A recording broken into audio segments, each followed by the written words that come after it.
Hello and welcome back to part 2 of this chat with Steve Webster and Tony Hewitt. We jump straight back into the conversation. Sit back, relax and enjoy.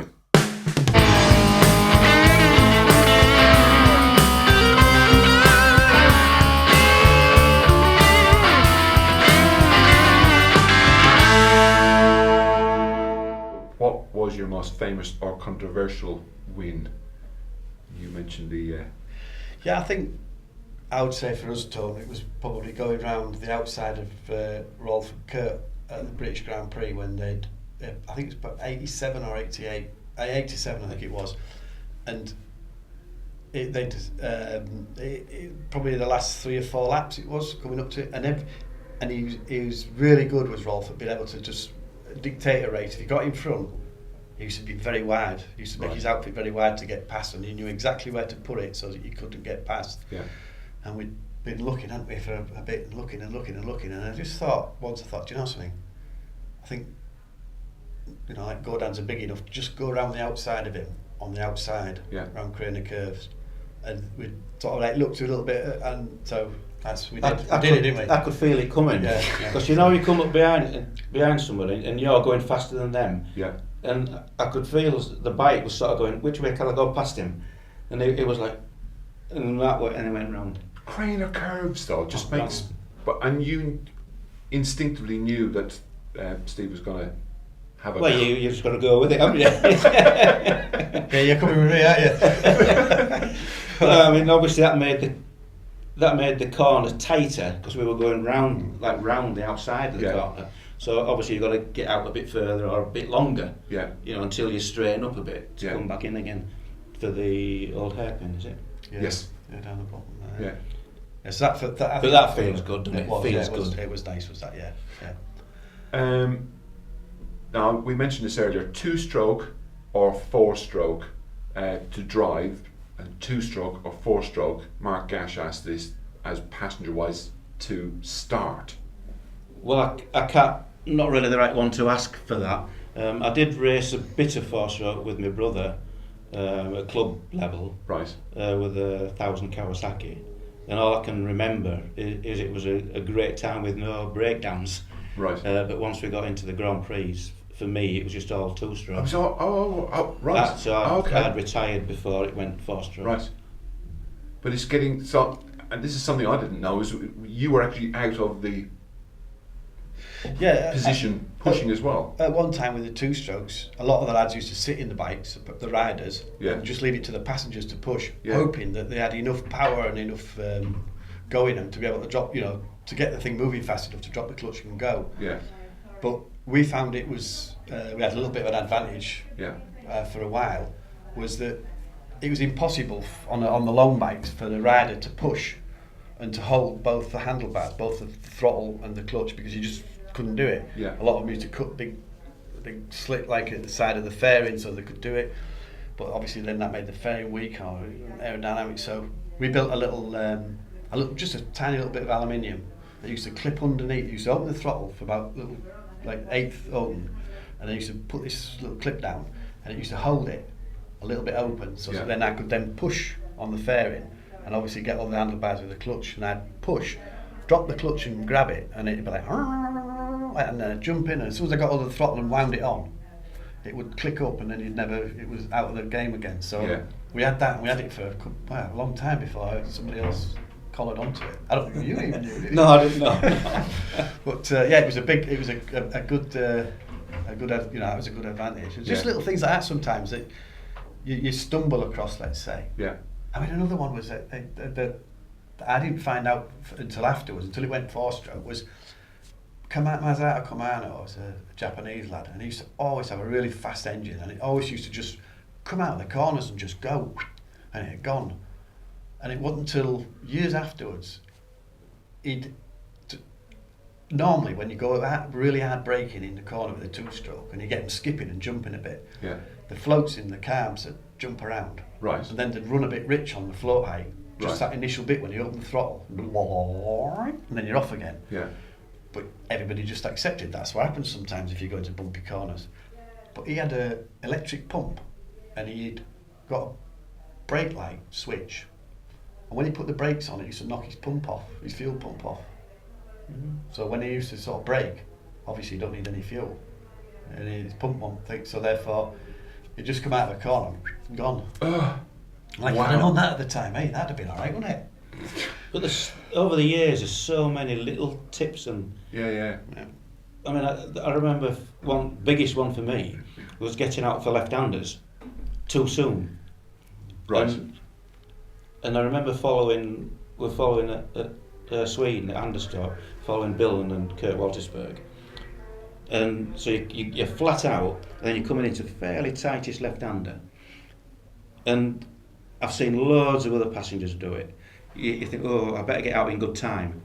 So you're already half out, but then your driver can't brake very hard. If he brakes really hard, it'll skip about a bit. Right. So you've really got to, I saw Kurt doing this, and I thought, well, he's done it, I'll try that. Right. And it's actually quite easy if you've just got confidence and you're relaxed. So you stay in the bike, get all the hard braking over with, so the bike, you can go flat out, brake as hard as he wants, and then the seconds he lets the brake off to drive round it, you pop out. Right. Well. And so you don't, and that was a mistake I made when I was racing with my brother at Elvington. I'd got out far too early, and he braked really hard, and I did the same as we did at Donington that time. Whoa! Over the front. Now I've heard other passengers saying, you can move forward, you can move back.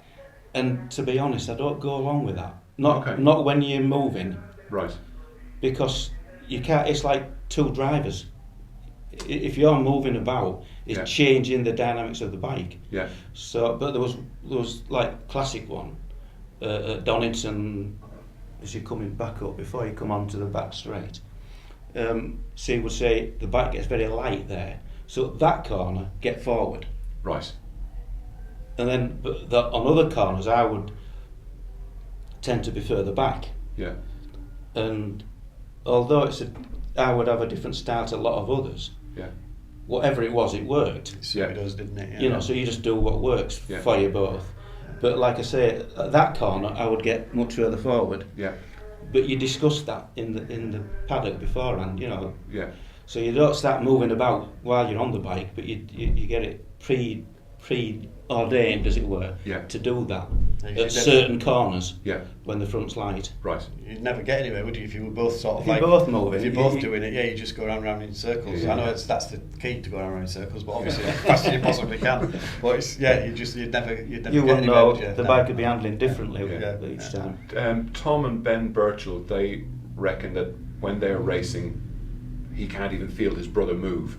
It's almost like it's seamless, but obviously the bike goes round the lefts and the right handers, but he said he can't feel a move. Was that the same for? I would say, to a certain extent, you have that belief in each other, and that the ability. Obviously, Tony would have that strength and ability to know that sometimes if I was left it too late, let's say, going into a corner, to position myself to get past somebody, Tony would probably know, Steve's going to do this, he's going to hang on there, and he's going to get, he's going to do that, and he'd know, because that was my driving style. Yeah. And also going the other way, I'd know with Tony, like we were just discussing earlier, if I was getting loads and loads of wheel spin somewhere, I wouldn't think, Tony's decided to suddenly get forward there, or I'd think that's a tyre problem, just take it easy a bit. Right. But if you've got a passenger that's also trying to steer the bike and also trying to dictate about the tyres, whether the tyres going off, because you've got so much going on in a race. Yeah. The tyres, you could, like with the four-strokes, you could just go out and you could wreck a set of tyres in 2 or 3 laps. Oh, really? No problem. Yeah, just big four-stroke, loads of grunt, wherever you're up on the throttle, it's got power. Yeah. You just rip it to bits if you want. But driving like that, you'd never finish a race. So you have to sort of have a tyre management brain on. You've got the brakes, then you've got the physical side. Don't tire each other out. Yeah. And if Tony would sometimes maybe say to me, look Steve, if we do get out in lead and we've got a 3 or 4 second lead, just take it a little bit easier through there. That'll give me that little bit more time. We'll still be able to go fast. Yeah. And if we've got 4 second, 5 second lead, and there's 8 laps to go, they're going to have to, if we're going somewhere near lap record pace anyway, they're going to have to break lap record half a second every lap, even to catch us, sort of thing. So just go a little bit easier through that chicane or whatever. It's going to give me a little bit more time, a little bit more of a breather, and vice versa. Tony'd say sometimes, wouldn't you? It was like we had that understanding that we could come back into paddock, and neither of us used to say, you bloody tell me what to do or whatever. Yeah, I mean, Steve would often say to me, we'd come back after a race and say, is there anywhere we can go quicker? Right. And sometimes I think, not really, no. But odd times, yeah. A good story with that was, God bless him. My brother brother Kevin, he started driving later on and he took a passenger out who, again, had loads of experience, and Kevin had only been riding stuff in his first year, maybe 2 years, something like that. And they'd done this race meeting somewhere. This lad called Julian Telford had got on with him. We used to do Grand Prix racing. And Kevin said to him, hey, Julian, do you think I can go faster anywhere? And he went, aye, lad, aye. He says, where? Which corner? He says, everywhere. Bless him. I put some questions out to people when they knew I was going to have a chat with you. And obviously we touched on Mark Gash earlier. Lee Crawford asked me, F1 tubular or monocoque? I think, obviously, for the World Championship, we did F1 monocoque because it allowed you to. You knew that you could drive it fast for the amount of time during the Grand Prix, and you everything was built to do that.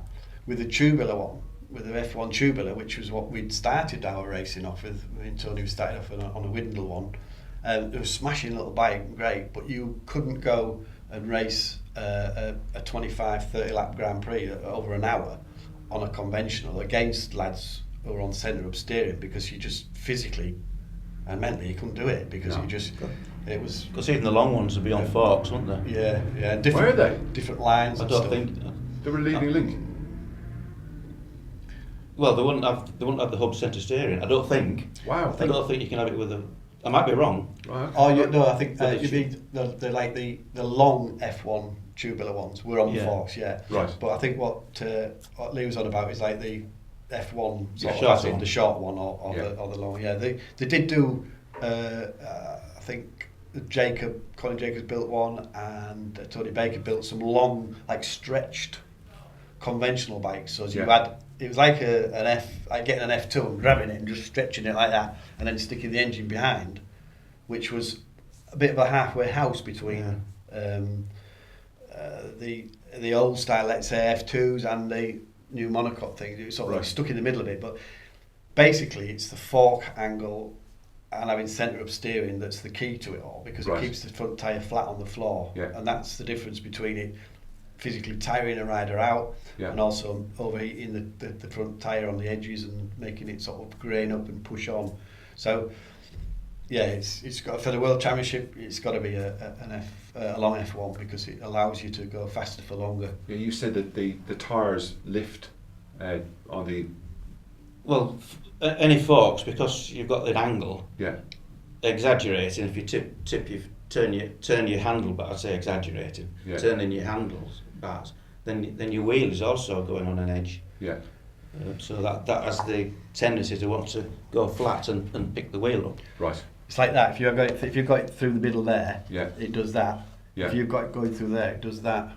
So it goes on the edge, and that's the thing. That's the big difference between really an F2 and an F1. Right. Ron Hardy asked me, did either of you make money out of racing? Tony did. He lives in a castle on a hill. Well, to be fair, we did a little bit towards the end, but we put a hell of a lot of work in to get to that level. Yeah. So for most of our years, we were putting money in, weren't we? Really. We were blessed that we did have good sponsors, even at an early stage, at that level. Yeah. And we were fortunate enough to have sponsors to grow with us as we went up. Yeah. We found better sponsors as well. Oh, okay. So we were blessed, really. Yeah. So that took a lot of pressure off, and we were in the era when, like in '89, to win a Grand Prix, and I think we won about 4 maybe that year, can't remember exactly, was £6,000. I mean, obviously you got to run the team out of that. Yeah. But when you could make a bit of money. Yeah. But as I say, we had to put a lot of effort in to get to that level. Right. Terry Rice, who's a pal of mine, asked this question, and he said, "Please, Steve, could you take Mert for a spin on a sidecar?" Done. Yeah, of course I can. Yeah. Okay. We've got. I'm just in the process now of rebuilding our bike that we had in the 1986-87 years. We won the first world championship. I found it in Switzerland. Right. Wow. Without an engine in the right state. That Louis had taken it out of the. It had such a beating up that he took it out of the use, to make sure it didn't get sold on anywhere or anything, because it was in such a state. And I said to him, "Look, I'd love to have it back, and I'd just love to rebuild it." Yeah. It's like Trigger's broom, though. It's like it's got new chassis parts on it. Yeah. All the aluminium bits are new, but it's got the same floor, the same suspension bits, and that. So it's basically, and then it's got the engine from one of our Krausers that I'd kept under the bench, been a Yorkshireman. Not got rid of it, so I've kept that for a while. So just in the process of rebuilding that, and that's going to be finished this year, because we're off to Austria with it, hopefully, to do some parading laps, and then fantastic. And then we're going to have Tony's agreed that we're going to have a few outings on it, aren't we? A few parades. Well, if you could get I'd love to. Yeah, we need to. I think Steve's nearly as bad now, but it's getting into the leathers. I've still got my leathers, but the zip comes to there. So the last time we did have a ride together 5-6 years ago. Mallory, wasn't it? Yeah. Mallory, and I was lucky enough to be able to borrow some leather. Somebody lent me some for that day, but I'm about a stone heavier than I was then. Now. Have you heard of a company called Hideout? Hideout? Yeah. I think I've heard of them. John Holden has his leathers made by them. Right. And I've done a video long time ago and she makes leathers made to measure for a lot of the racers. Yeah. So she can alter. She used to do them for Steve Parrish. I think she'd be able to put some bit of elastic in for absolutely. Hours. Yeah, no, big piece. She has taken leathers and made them bigger, and she's taken leathers and made them smaller. I'm just saying that if you I tried to get him because we both still got our old leathers, don't we, from '87? The RS Taichi ones are smashing leathers. A Japanese company built them, made them for us. Used to sponsor us with them, and they're great leathers. And I tried to get. I can get my legs in them, and I get one arm in, but I can't get the other one in. Because you said you've got them both. I get them all on. I just can't zip it up. Yeah. Right. Oh, right. Greg Payne, Harry's dad. Yep. And he will kill me because I've just done that. But Greg Payne, Harry's dad. Okay. In your opinion, what modern driver or passenger would be one to watch for? I think at the moment we're quite blessed with a lot of new teams and a lot of young people coming into it as well. Yeah. We've got some. Obviously Harry and Kevin. Now with my old team Steinhausen. Yeah. We've got Rolf as a boss, and Team Steinhausen. If they'll do it right, it'll be a fast bike. It'll be well prepared. Yeah. And he just needs to learn to speak German, and it'll be fine, because that was part of the deal with me. Right. Was I had to speak German 2 days a week when we were away. So really, what I said is we would speak English. Yeah. On a Thursday, Friday, Saturday and Sunday. Yeah. Knowing that Monday, Tuesday I'll be at home. So they agreed to it. And then once I had to stay over with them. And do you know something? Mondays and Tuesdays they did not but speak German. I had to order everything in German and everything. Yeah. But yeah, so you remembered it? A little bit, yeah. Ein bisschen. Ein bisschen, yeah. Robin Loxley asked.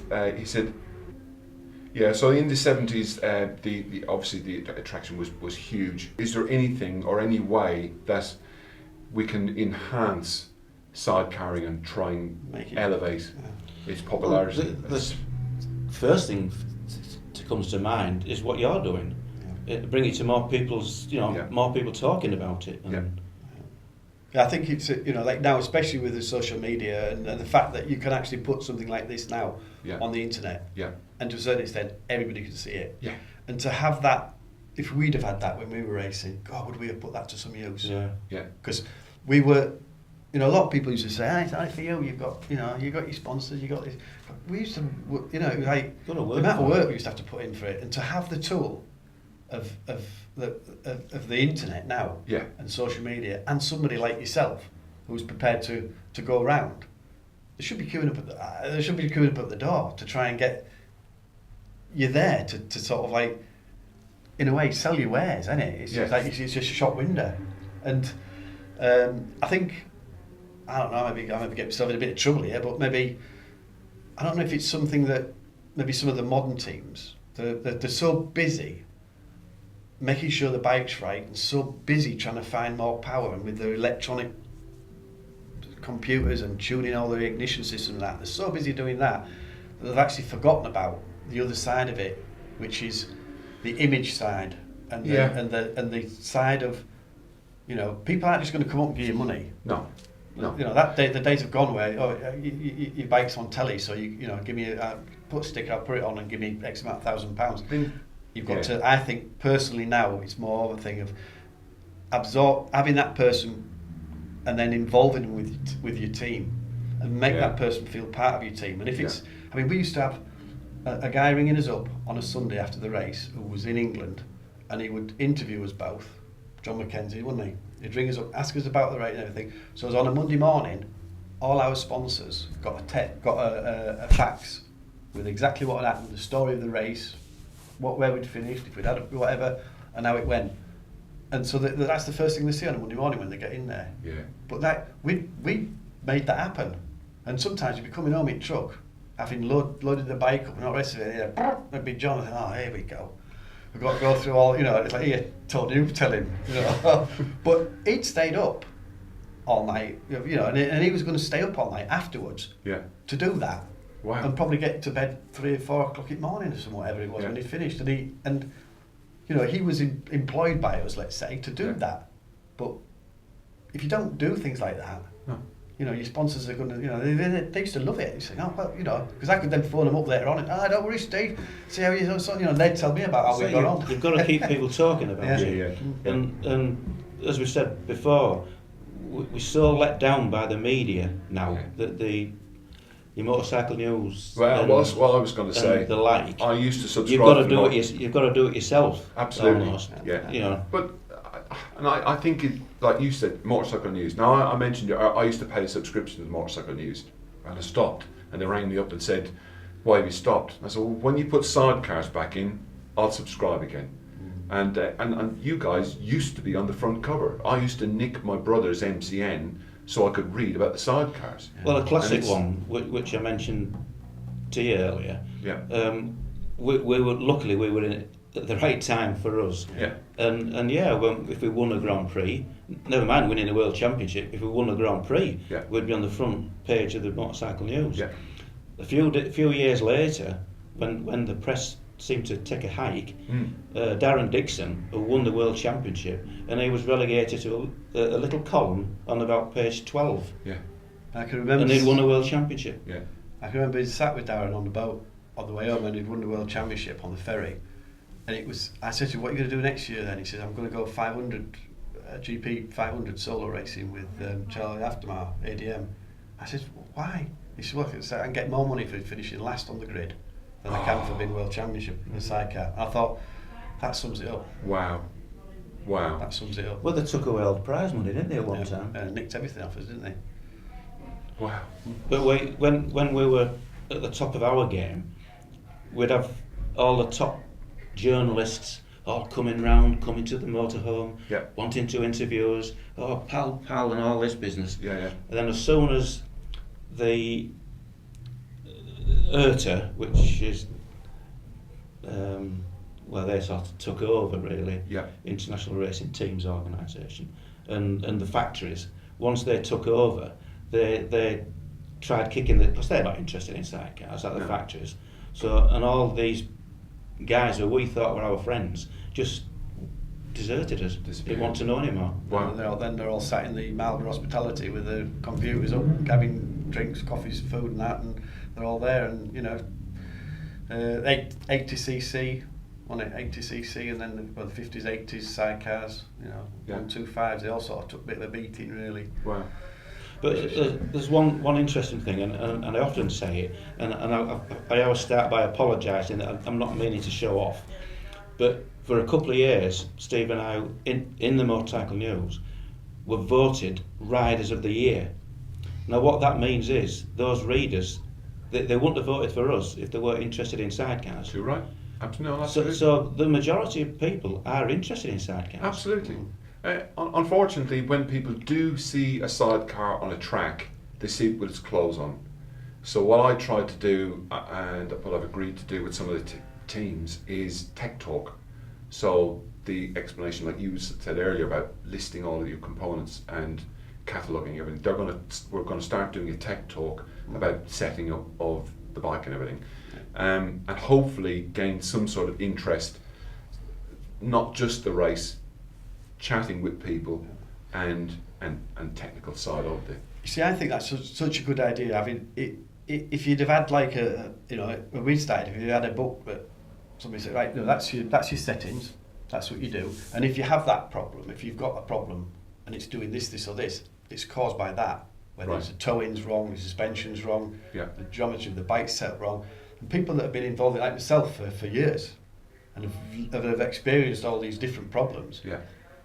I'm sometimes, I say to people sometimes, I just end up phone, give me a ring. If you've got a problem while you're abroad or something, you're struggling, I might be able to steer you in the right direction to fix it. Yeah. And it'll save you money, it'll stop you crashing, it might even, stop a big accident or whatever. Because some people, and it's not because they're doing anything wrong, is that they're maybe following the lines of somebody's told them one thing, so they do that bit for that, but then somebody else has told them. And every bike, our bike, Rolf Billen's, Alan Michel's and Egbert Stroyer's, they were all nearly as fast as each other, but they were set up completely different because they were set up for each rider and passenger. Yeah. Alan Michel used to run his chair wheel a lot further forward. He used to set his bike up like a rally car before he got there. I could never drive it like that. No. And so if you ask him opinion for one bit, and then you ask Stroyer opinion for something, and then you'd have a bike which was all over the place. Yeah. And sometimes you need to have almost like a base setting. That's what we used to say. Have a base setting so you can always go back to that. If you tinker a little bit and you fiddle around a bit, move things around, and you lose yourself, and the bike doesn't handle, and it's just not going right at all. Yeah. Go back to your base setting, and then start again. And then do it like that. Yeah, and have that, and just have that base setting of a certain amount of towing, certain amount of suspension, drag, whatever droop, certain amount of your angle for your steering and everything. So that basically it's not the bike. If something's going wrong, it's you. Right. It's all learning. Ooh, it's controversial. But it was on the topic of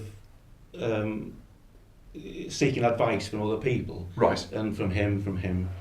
And it was when we first started riding together. Do you know what I'm going to say? Probably. Yeah, go on then. Yeah. Am I allowed to say it? Yeah, of course you are. Yeah. And somebody advised, I don't know if it was Steve or his dad, advised them that if they lowered the floor ball, it would lean the bike off. Right. So make the bike go faster. And for some reason, we kept seizing at the end of a long straight. The engine would seize. Right. Because it was running out of petrol. Because the float ball was so damn low. Right. And I remember, like I said earlier, I'm not a mechanic. I've not got a mechanic's mind, but I've got a good logical mind. Right. And I heard Steve's dad say to Steve, well, shall we put it back to standard? And I said, well, what have you done? And they said, well, we'd lowered the float ball to make it go leaner. I says, you must be joking. That is the roughest, never mind your fine jetting. Yeah. It's your supply you're cutting off. Yeah. And and then put it back to normal, and I don't think we lost a race. We won every race after that. But we nearly blew the British Clubmans because we broke down the first two. Yeah. It was a question. Actually, I forgot to ask. I wrote down and forgot to ask, and twice I thought about asking it. I'm going to ask it now. So I'm glad you brought me back. Oh, I don't. 6 FIM World Championships and 4 Club Championships. sorry, but 10 in total. Yeah. What was the difference? And that's a complete ignorant question. Well, there were club championships. No, I I think That's the way I have it written down. But the World Cup, not club. Sorry, Super Cup. Cup. I think what it was that to have a World Championship, the FIM said you always had to have an overseas event for it to be classed as an FIM. Because I spent 2 years as on the FIM. On the FIM board as riders representative, so I knew a little bit about what was going on at the. We used to have a congress in Switzerland in February, then you'd have one at the end of the year at the medal ceremony places. Because sometimes you'd go off and he'd be laid in the swimming pool at a hotel, wouldn't you? Oh, you'll be working. And I'd have to go and do some work. One was Rio de Janeiro was one of them. Very nice too. A free. That's why in the 80s we used to always have an overseas event on the calendar in February at the Congress, so that we'd have a World Championship, and then towards the year it would get cancelled due to whatever, because we couldn't go, but we'd already then got the World Championship, and that went on and on and on and on and on for quite a few years. Wow. Just so we were classed as a World Championship. Yeah. So it was a way of doing it, and then. But racing in UK. No, racing in Europe still but yeah. not going to Japan or not going to Australia or not going to America. But we had one usually on there to call it a World Championship, and it had to have so many. Each Grand Prix had to have so many classes again to say it was a World Championship. Yeah. So when we were winning World Cups, it was because we were going outside Europe. Right. Later on, when it was four-stroke racing, because we didn't have that enjoyment of somebody helping us a little bit, let's say, on the FIM to do it. But it's still a World Championship, but they called it a World Cup because they couldn't call it. I see. So it was just like a way of getting a World Championship. But I mean, one year the World Championship was over one weekend in Slice, and that was my last competitive year was 2004. And it was the year that we won the British Championship, the European Championship and the World Championship all in one year. It had never been done before. Wow. And we worked out that we'd looked at the calendar, looked at where all the races were, and then we just got in the bus and just drove around. We drove around Europe and then back to England, around Europe again, back to England. And it was possible that we could, in that last year, we won all three wow. All three things. And that was what I think mentally tired me out, mentally and physically, and I was shot after that. Yeah. Yeah. I can't remember the rider's name now, but he won a 250 and 500, and like I really went, but he was completely burnt out after Spencer. that. Freddie Spencer. No. Damn. I'm sorry I even mentioned that now because I can't remember his name. But he won 250 and 500 in the same year, but like that was completely burnt out from it. Yeah. Well, Ago used to do things like that, didn't he? Ago was doing stuff like that. Yeah. I remember there's a funny story for you. Phil Reed, bless him. Right. We were at a show, motorcycle show, and there was myself, Steve Abbott, Brian Nixon, I think Tim Reeves was there, and loads of cyclists, but we all going to this classic show. And sure enough, they'd put us up in this hotel, and there was a bar there. So lots of us just stood around for this function going to happen at this show. And we're all stood at the bar there with a pint of beer. And in walks Phil Reed, bless him. Went straight up to the bloke behind the bar and went, "Hello, just introduce myself, Phil Reed, 9 times world champion," like that. And I went, "Just the bloody 9 then, eh?" And he went, "What?" Like that. Looked round. I was like, "Oh yeah, I forgot about you." Bless him, good old Phil. Brilliant. Right. Have you run out of stories definitely this time? I'm sure you haven't. I'll think of a few when I'm driving home. Yeah, and I'll think of some questions. It's been an absolute pleasure and an honour to sit here and to chat with you guys, and so thanks ever so much. Oh, It's been a pleasure to come. And thank you for inviting us. And I hope it. I hope you get a lot more riders and people want to be involved in it, because you are, it'd be lovely. to a certain extent, you're allowing everybody to see what's going on. So well, I'm trying, and my wife would say I'm very trying. Yeah. If you have enjoyed this video, please leave a thumbs up. If you haven't enjoyed this video for any particular reason whatsoever, please feel free to leave a thumbs down. Don't forget to leave a comment in the comment section below, ding dong the notification bell, and then that way I shall see you in the next one. Until next time, people, take care of yourself. Bye bye.